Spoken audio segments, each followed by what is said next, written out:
Assalamualaikum warahmatullahi wabarakatuh. Yang saya hormati Bapak Darwanto, SPD MPD, selaku dosen pengampu mata kuliah Statistik Pendidikan 3D. Sebelumnya izin memperkenalkan diri. Perkenalkan, saya Dina Sela Aprilia. Di sini saya akan membahas bab 1 mengenai statistik dan penelitian, dan di sebelah saya ada teman saya. Perkenalkan, nama saya Ita Pamita. Di sini saya akan membahas bab 2 yang berjudul data penelitian. Perkenalkan, nama saya Siti Fatimah. Di sini saya akan membahas analisis data dengan statistik di bab 3. Materi bab 1 mengenai statistik dan penelitian. Yang pertama ada pengertian statistik. Statistik adalah ilmu yang mempelajari tentang seluk-beluk data, yaitu tentang pengumpulan, pengolahan, penafsiran, dan penarikan kesimpulan dari data yang berbentuk angka-angka. Ada 3 hal pokok yang terkandung di dalam statistik, yaitu yang pertama ada data, kedua perlakuan dari data, yang ketiga ada angka-angka. Kemudian ada pembagian statistik. Yang pertama, pembagian statistik berdasarkan cara pengolahannya. Yang pertama, statistik deskriptif atau statistik deduktif adalah bagian dari statistik yang mempelajari cara pengumpulan dan penyampaian data sehingga mudah dipahami. Yang kedua, statistik inferensi berhubungan dengan pendugaan populasi dan pengujian hipotesis dari suatu data, keadaan atau fenomena. Yang kedua, pembagian statistik berdasarkan bentuk parameternya. Ada 2. Yang pertama ada statistik parametrik, yang kedua statistik non-parametrik. Yang kedua, pembagian statistik berdasarkan bentuk parameternya dibagi menjadi 2. Yang pertama statistik parametrik, yang kedua statistik non-parametrik. Kemudian ada fungsi statistik. Yang pertama sebagai bank data, menyediakan data untuk diolah dan diinterpretasikan agar dipakai untuk menerangkan keadaan yang perlu diketahui atau diungkap. Yang kedua sebagai alat quality control. Yang ketiga statistik sebagai alat analisis data. Yang keempat, statistik sebagai pemecahan masalah dan pembuatan keputusan sebagai dasar penetapan kebijakan untuk mempertahankan dan mengembangkan perusahaan dalam memperoleh keuntungan. Pengertian penelitian. Penelitian adalah penyaluran rasa ingin tahu manusia terhadap sesuatu masalah dengan perlakuan tertentu, seperti memeriksa, mengusut, menelaah, dan mempelajari secara cermat dan sungguh-sungguh, sehingga diperoleh sesuatu seperti mencapai kebenaran, memperoleh jawaban atas masalah, pengembangan ilmu pengetahuan, dan sebagainya. Selanjutnya ada jenis-jenis penelitian. Yang pertama, jenis penelitian berdasarkan hasil atau alasan yang diperoleh. Ada 2. Yang pertama penelitian dasar, yang kedua penelitian terapan. Jenis yang kedua, penelitian berdasarkan bidang yang diteliti, dibagi menjadi 2. Yang pertama bidang penelitian sosial, seperti ekonomi, pendidikan, hukum, dan sebagainya. Yang kedua penelitian eksakta. Penelitian yang secara khusus meneliti bidang eksakta seperti kimia, fisika, dan sebagainya. Jenis yang ketiga berdasarkan tempat penelitian ada 3, penelitian lapangan, penelitian kepustakaan, dan penelitian laboratorium. Jenis keempat berdasarkan teknik yang digunakan. Ada penelitian survei dan penelitian percobaan. Yang kelima, jenis penelitian berdasarkan keilmiahannya. Yang pertama, penelitian ilmiah adalah penelitian yang dalam pelaksanaannya menggunakan kaidah-kaidah ilmiah. Penelitian ini didasarkan atas logika, terorganisasi, dan teliti dalam identifikasi masalah, pengumpulan data, analisis, dan penarik kesimpulan yang valid.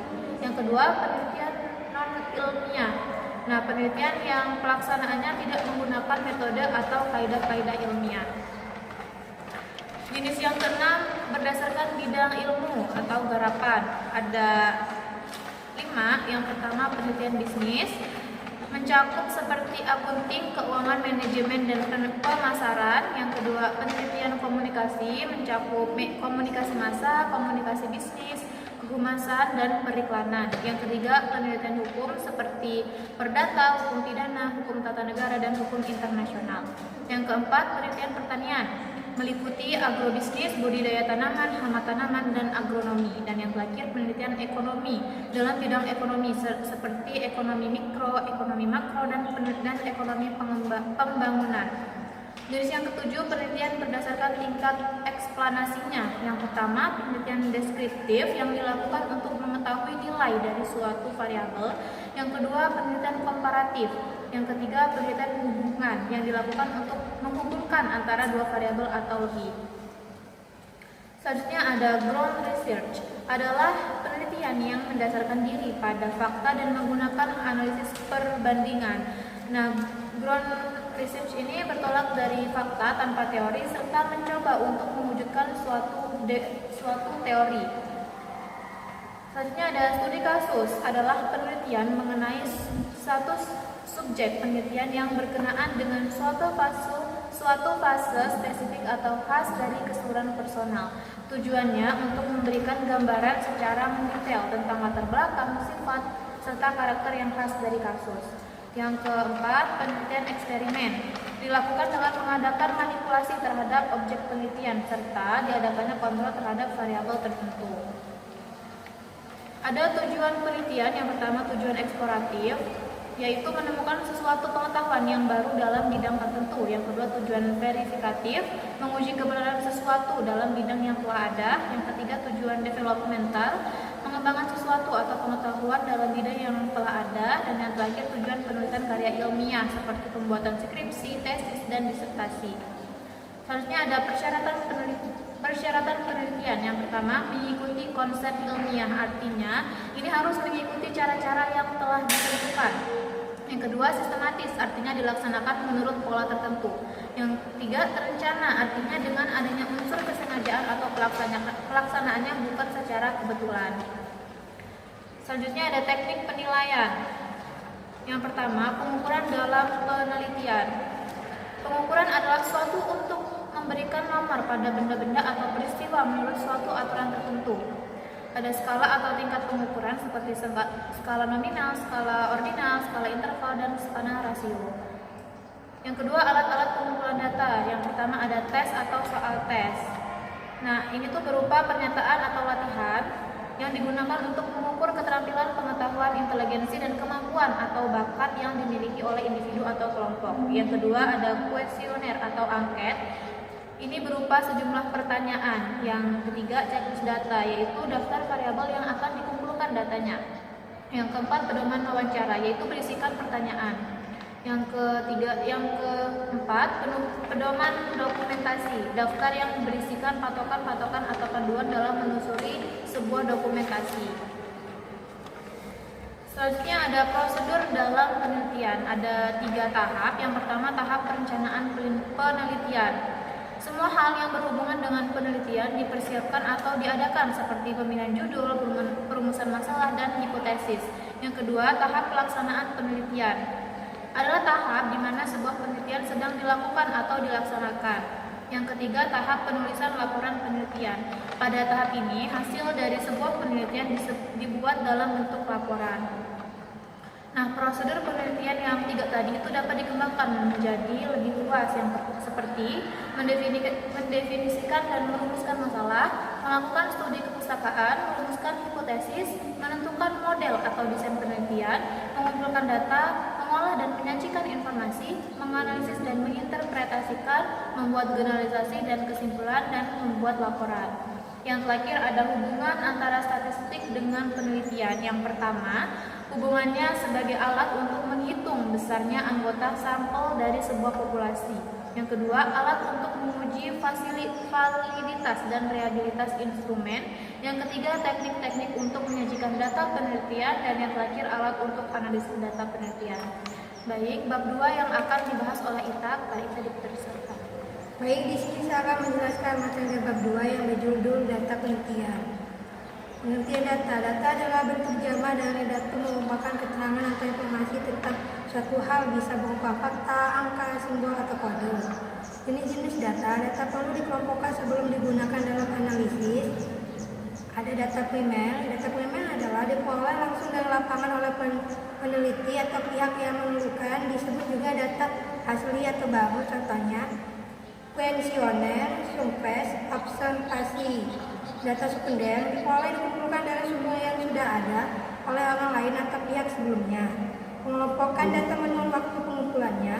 Data berkala dikumpulkan dari waktu ke waktu untuk melihat perkembangan. Contohnya, perkembangan harga bahan pokok tiap bulan.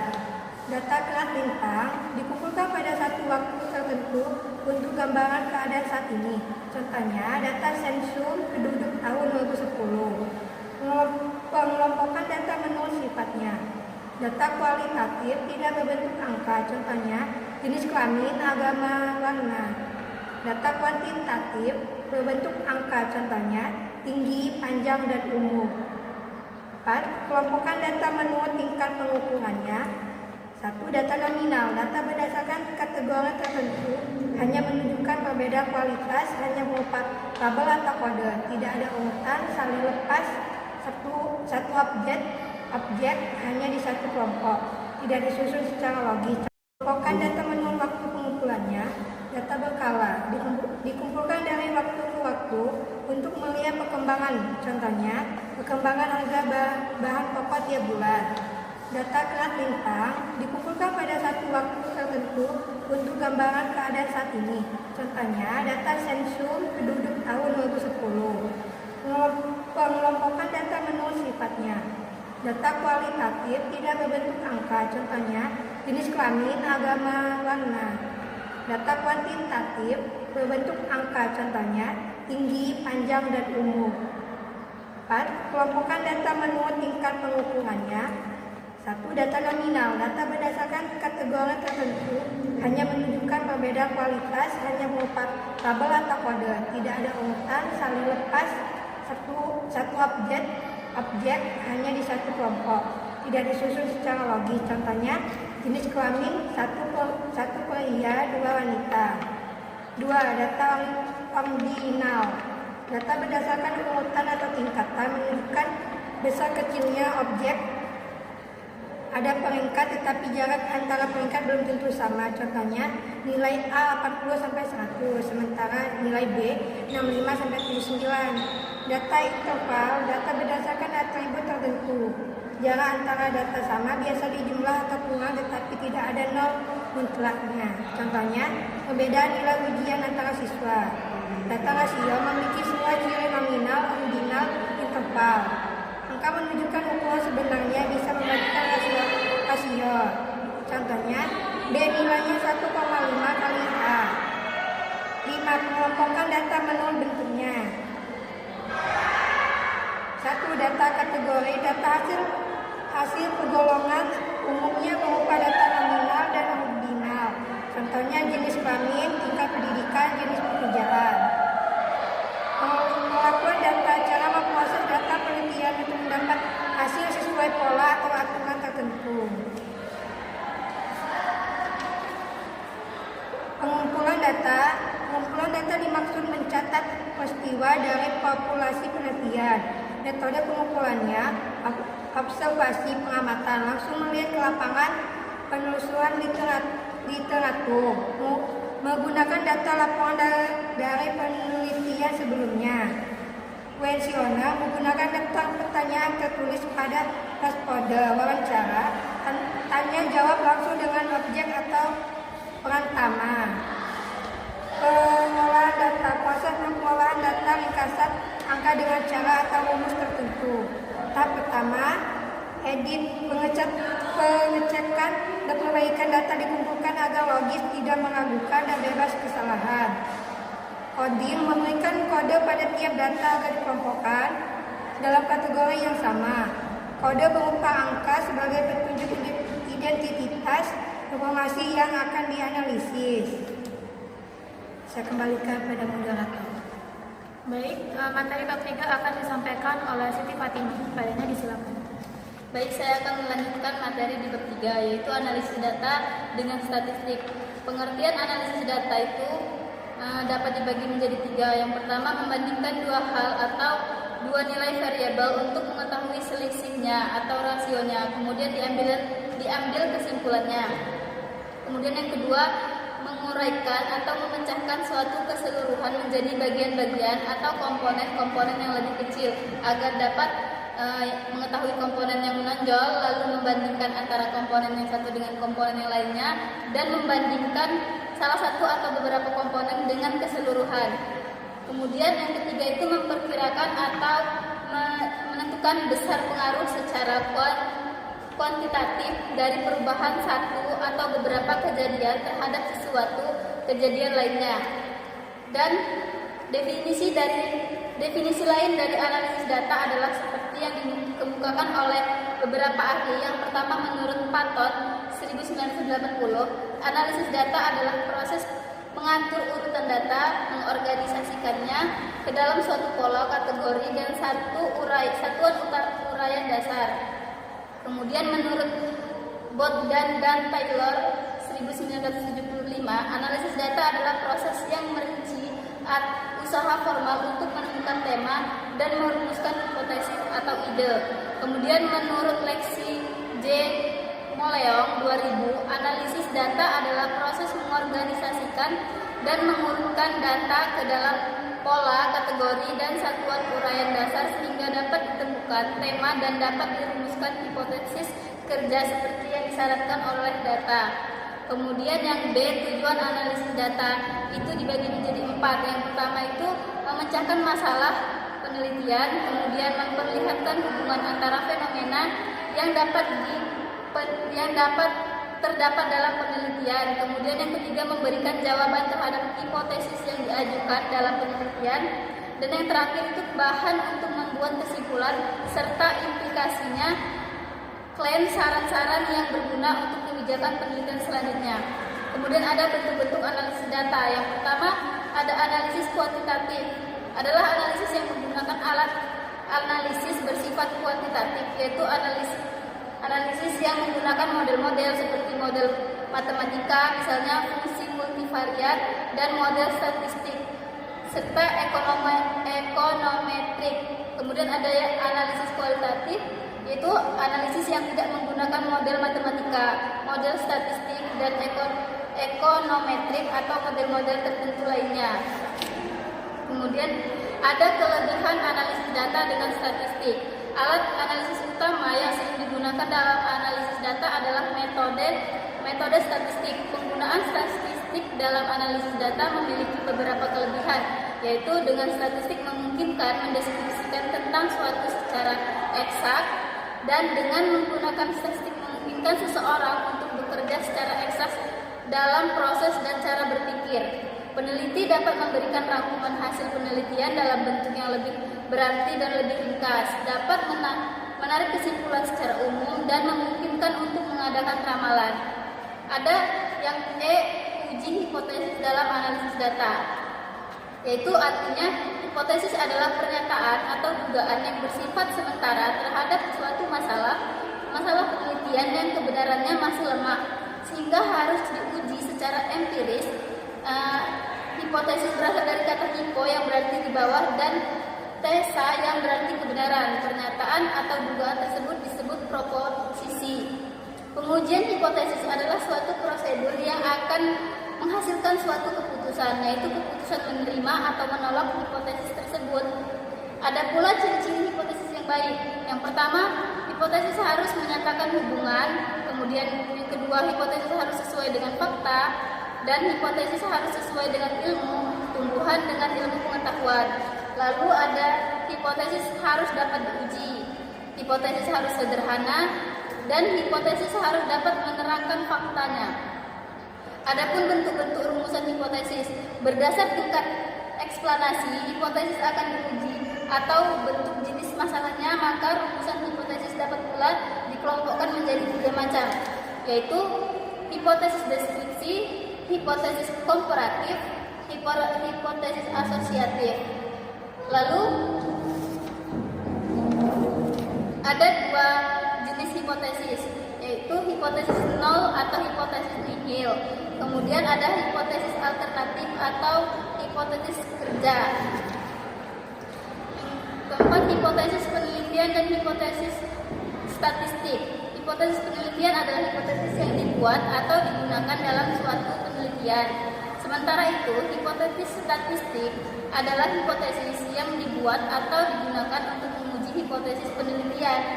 Yang kelima, pengertian pengujian hipotesis.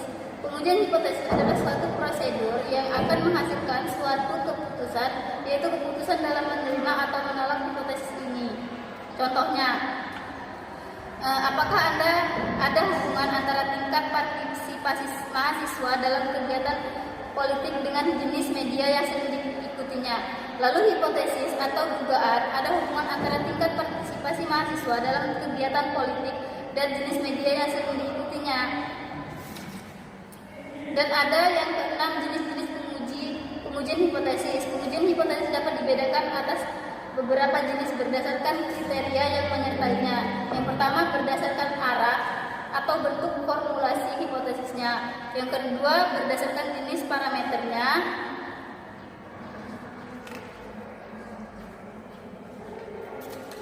Yang ketiga berdasarkan jumlah sampel. Yang keempat berdasarkan jenis distribusinya. Yang kelima berdasarkan tingkat eksplanasinya. Kemudian yang terakhir ada kesalahan dalam pengujian hipotesis. Dalam pengujian hipotesis ini, kesimpulan yang diperoleh hanyalah berupa penerimaan atau penolakan dari hipotesis yang telah diajukan dan tidak berarti bahwa kita telah membuktikan atau tidak membuktikan kebenaran hipotesis itu. Mungkin itu saja yang dapat saya simpulkan. Saya kembalikan ke moderator. Baiklah, itu tadi penyampaian materi meresum dari kelompok kami. Mohon maaf apabila terdapat salah kata Bapak. Kami akhiri. Wassalamualaikum warahmatullahi wabarakatuh.